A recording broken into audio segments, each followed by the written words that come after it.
नमस्कार दोस्तों, मैं राजेश कुमार शर्मा अपने चैनल राजनीतिक पक्ष में आप सभी का हार्दिक स्वागत करता हूं। बिहार के मुख्यमंत्री नीतीश कुमार ने भारतीय जनता पार्टी की जड़ें न केवल बिहार में खोखली करने का काम किया है, बल्कि उन्होंने उत्तर प्रदेश जैसे उस विशाल राज्य में भी हिलाकर रख दिया है, जहां से लोकसभा के लिए सबसे ज्यादा 80 सांसद निर्वाचित होते हैं। जब 2019 के लोकसभा चुनाव में नरेंद्र मोदी और अमित शाह का जादू आम जनता के सिर चढ़कर बोल रहा था, उस दौरान उत्तर प्रदेश में भाजपा ने अपनी सहयोगी पार्टी अपना दल के साथ मिलकर 80 में से 64 सीटें जीतकर पिछड़े वर्ग के मतदाताओं पर अपनी बात साबित की थी। यह भी कह सकते हैं कि उस वक्त पिछड़ों में भाजपा की एक लहर थी। प्रदेश के पिछड़े और अति पिछड़े समाज के बूते ये भाजपा केंद्र में लगातार दूसरी बार सत्ता पर काबिज हुई थी। इधर नीतीश कुमार की सरकार ने जातिगत आंकड़े जारी करके भाजपा हाईकमान की रातों की नींद हराम करने में कोई कसर नहीं छोड़ी। भारतीय जनता पार्टी के सामने सबसे बड़ा डर तो यह है कि कई पिछड़े और अति पिछड़े समाज के लोग अपनी जनसंख्या के हिसाब से शैक्षणिक, नौकरियों और राजनीति के क्षेत्र में आरक्षण की मांग करते हुए सड़कों पर न उतर आए। और जिस दिन पिछड़े और अति पिछड़े समाज के लोग हिस्सेदारी को लेकर सड़कों पर उतर गए, तो भाजपा का चाहे फिर हिंदुत्व का मुद्दा हो या फिर राम मंदिर का मुद्दा और तो और महिला आरक्षण का ही मुद्दा क्यों न हो, सबका पुलिंदा बनते हुए देर नहीं लगेगी। लेकिन दोस्तों, आप सभी जानते हैं कि अपने मोदी जी बोलने की कला में बेहद माहिर है। पार्टी से पिछड़े अति पिछड़े चिटक न जाएं, इसके लिए उन्होंने गरीबों को उनका हक दिए जाने की आवाज बुलंद कर समाज के पिछड़े और अति पिछड़े मतदाताओं का ध्यान आबादी के हिसाब से हिस्सेदारी दिए जाने मुद्दे से भटकाने की पूरी कोशिश भी शुरू कर दी है। ताज्जुब तो यह है दोस्तों कि मोदी जी गरीबों के विकास की जो बातें आजकल कर रहे हैं, पिछले 9.5 साल के अपने कार्यकाल के दौरान इस पर अमली जामा पहनाने में वे पूरी तरह फेल हुए हैं। मोदी जी गरीबों के उत्थान की बात करते हैं, लेकिन संसद में आपकी ही सरकार द्वारा रखे गए आंकड़ों के अनुसार आपके शासनकाल में नौकरियों के लिए आवेदन करने वाले 1 लाख युवाओं में से केवल 75 को सरकारी नौकरी मिल पा रही है। इसे आप ऐसे भी कह सकते हैं कि नरेंद्र मोदी सरकार में सरकारी नौकरी के लिए आवेदन करने वाले 1 लाख युवाओं में से 99,925 युवा बिना नौकरी के घर बैठ रहे हैं। जी हाँ दोस्तों, 99,925 युवा 1 लाख में से बिना सरकारी नौकरी पाए हुए घर बैठने को विवश हैं। दोस्तों, आपको ताज्जुब होगा कि जब से नरेंद्र मोदी जी देश के प्रधानमंत्री बने हैं, यानी 2014 से 2021-22 तक, मोदी जी के प्रधानमंत्री बनने के 8 साल में सरकारी नौकरी के लिए 22 करोड़ से ज्यादा बेरोजगारों ने आवेदन किया, लेकिन केवल 7,22,000 युवा ही नौकरी पाने में कामयाब हुए। हालात यह है कि लोगों के घर के चूल्हे नहीं जल रहे हैं, वह केंद्र सरकार बेरोजगारी कम करने का दावा कर रही है। यानी 8 साल में मात्र 7.25 लाख लोगों को ही रोजगार मिल सका। इससे ज्यादा शर्मनाक बात हमारे लिए और क्या हो सकती है कि हम अपने देश के युवाओं को नौकरी तक नहीं दे पा रहे हैं। दोस्तों, यहाँ बात केवल पिछड़े और अति पिछड़े समाज की ही नहीं है, बात दलित समाज की भी है। जिस दिन ये समाज पीएम मोदी और अमित शाह से ये प्रश्न करेंगे कि आप लगभग 10 साल से सत्ता में रहने के बावजूद जिसकी जितनी आबादी उसकी उतनी हिस्सेदारी क्यों नहीं दे सके, तब भाजपा की स्थिति क्या होगी, इसका अंदाजा भी आप अच्छी तरह लगा सकते हैं।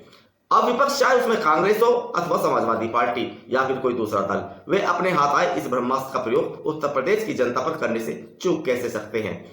कांग्रेस के युवराज राहुल गांधी तो इसको लेकर पहले से ही मोदी सरकार पर हमलावर हैं। उन्होंने भी पिछड़ों और दलितों को उनकी आबादी के हिसाब से भागीदारी दिए जाने की मांग का समर्थन कर मोदी और अमित शाह दोनों को विचलित करने में कोई कसर नहीं छोड़ी। अब समाजवादी पार्टी और बहुजन समाज पार्टी भी चुप बैठने वाली नहीं है। देर सवेर वे भी इस समाज को आबादी के हिसाब से हिस्सेदारी लेने के लिए जागृत करेंगी। अब सबसे बड़ा प्रश्न यही उठता है कि भाजपा अपने सबसे मजबूत किले यानी पिछड़े और अति पिछड़े समाज को छिटकने से बचाएगी कैसे। दोस्तों, मोदी जी और अमित शाह दोनों को इसका एहसास हो चला है कि इस बार 2024 में केंद्र की सत्ता तक पहुंचने का उनका जो सपना है वह आसानी से पूरा होने वाला नहीं है। जातीय जनगणना के आंकड़े जारी होने के बाद मोदी जी ने जो रैलियां की हैं, अब उसमें भी उनकी लाचारी साफ नजर आती है। अब मोदी जी को अपनी जमीन खिसकती दिखाई दे रही है, तो बौखलाहट भी चेहरे और बयानों में साफ दिखाई देने लगी है। लेकिन मोदी जी के सामने मुश्किल यह है कि वे ओवैसी मुद्दे पर बोलने से हिचक रहे हैं। हिचक भी इसलिए रहे हैं, यदि वे इस मुद्दे पर कुछ बोले तो उनका हिंदुत्व और राम मंदिर का जो मुद्दा है वह कहीं ना कहीं धराशायी हो जाएगा। उनकी यह लाचारी छत्तीसगढ़ में दिखी, जहां विपक्ष विशेषकर कांग्रेस पर ही मुस्लिम तुष्टीकरण का आरोप लगाते हुए देश की जनता को गुमराह करने से नहीं चूके। यहाँ मोदी जी पूर्व प्रधानमंत्री मनमोहन सिंह को लेकर भी झूठ बोलने से बाज नहीं आए। उन्होंने तो यहाँ तक कह दिया कि मनमोहन सिंह इस देश के सारे संसाधन मुसलमानों को देना चाहते थे। मोदी जी इतना बड़ा झूठ देश की जनता के सामने बोलने से भी नहीं चुके। मनमोहन सिंह का वह बयान मैंने भी देखा है जिसमें मनमोहन सिंह ने तो मुसलमान शब्द का प्रयोग किया। यहाँ मैं आपको पहले मोदी जी के भाषण का अंश दिखाता हूँ और उसके बाद बताऊंगा कि वास्तव में मनमोहन सिंह ने कहा क्या था। भारत के पूर्व प्रधानमंत्री मनमोहन सिंह जी तो कहा करते थे कि देश के संसाधनों पर पहला हक माइनॉरिटी का है, अल्पसंख्यकों का है, और उसमें भी मुसलमानों का है। मोदी जी के इस झूठ पर कांग्रेस ने कड़ी प्रतिक्रिया देकर उनको कटघरे में खड़ा करने में देर नहीं की। कांग्रेस के अनुसार मनमोहन सिंह जी ने कभी नहीं कहा कि देश के संसाधनों पर पहला अधिकार मुसलमानों का है, बल्कि उन्होंने तो यह कहा था कि इस देश के संसाधनों पर पहला हक तो पिछड़ों, अति पिछड़ों का है, दलितों का है, अल्पसंख्यकों का है, महिलाओं का है, बच्चों का है। अब भी सुनिए मनमोहन सिंह ने वास्तव में क्या कहा था। Of general infrastructure along with programs for the uplift of scheduled castes, scheduled tribes, other backward classes, minorities and women and children. अब इसे आप मोदी जी की छटपटाहट कह सकते हैं कि उन्होंने मनमोहन सिंह जी के बयान को तोड़ मरोड़ कर पेश करके देश की जनता को गुमराह करने का प्रयास किया। मोदी जी मुश्किल में हैं। मुश्किल में इसलिए कि वे हिंदुत्व के मुद्दे को धार देना चाहते थे, लेकिन नीतीश के ब्रह्मास्त्र के बाद जब यह धार कुंद पड़ गई तो उन्होंने गरीबों को उनका हक दिलाने का मुद्दा उठाकर लोगों का ध्यान भटकाने में देरी नहीं की।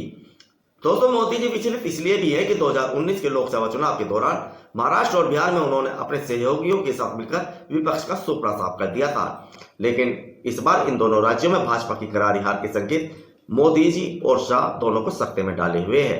मुश्किल तो यह भी है कि मध्य प्रदेश, राजस्थान और छत्तीसगढ़ जैसे मजबूत किले में भी इस बार सेंध लग रही है।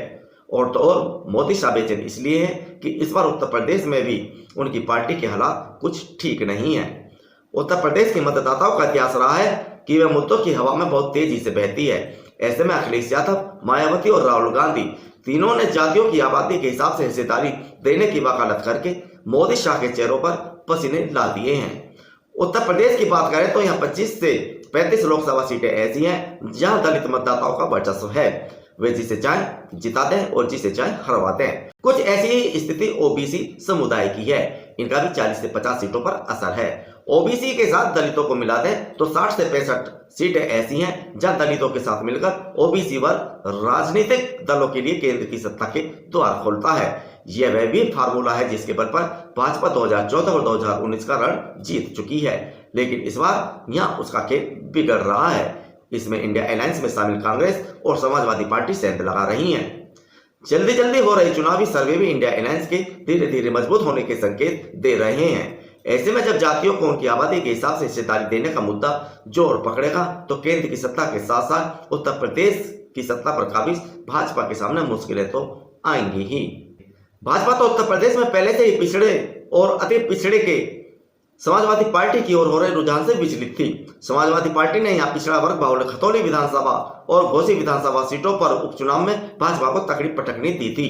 दूसरी ओर मुलायम सिंह यादव के निधन के बाद खाली हुई मैनपुरी लोकसभा सीट पर भी जब यह उपचुनाव हुआ तो पिछड़ों ने एक बार फिर समाजवादी पार्टी को जिताते हुए भाजपा को तगड़ा झटका देने का काम किया था। यहाँ डिम्पल यादव लाखों मतों के अंदर से चुनाव जीतकर लोकसभा पहुंची थी, लेकिन आज के हालातों में भारतीय जनता पार्टी को इतना बड़ा डर समाजवादी पार्टी या उनके सुप्रीमो अखिलेश यादव से नहीं है जितना इन पिछड़े और अति पिछड़े समाज के लोगों से है। वैसे भी उत्तर प्रदेश में इस बार भाजपा को विचलित विपक्षी नहीं कर रहा है, बल्कि मोदी शाह की बेचैनी का कारण ओम प्रकाश राजभर और अनुप्रिया पटेल भी बनी हुई है। घोसी विधानसभा सीट पर हुए उपचुनाव में तो मुख्यमंत्री योगी आदित्यनाथ, दोनों उप मुख्यमंत्री ब्रजेश पाठक और केशव प्रसाद मौर्य सहित कई दर्जन मंत्रियों, सांसदों, विधायकों ने अपने प्रत्याशी के पक्ष में जमकर चुनाव प्रचार किया था, तो उनकी सहयोगी पार्टियों के सुप्रीमो ओम प्रकाश राजभर, अनुप्रिया पटेल और संजय निषाद ने कोई और कसर नहीं छोड़ी थी। भाजपा की चिंता यह है कि पहले पिछड़ा वर्ग बाहुल्य खतौली विधानसभा सीट के साथ साथ मैनपुरी लोकसभा सीट पर पार्टी को पूरी तरह हार का सामना करना पड़ा और अब घोसी सीट पर मिली हार इशारा कर रही है कि पिछड़े और अति पिछड़े वर्ग के मतदाताओं पर भाजपा के साथ साथ उसकी सहयोगी पार्टियों की पकड़ कहीं न कहीं कमजोर हो रही है। ऊपर से जातिगत आंकड़े और जनसंख्या के हिसाब से हिस्सेदारी की मांग का मुद्दा भाजपा को परेशान कर रहा है, उसे डरा रहा है।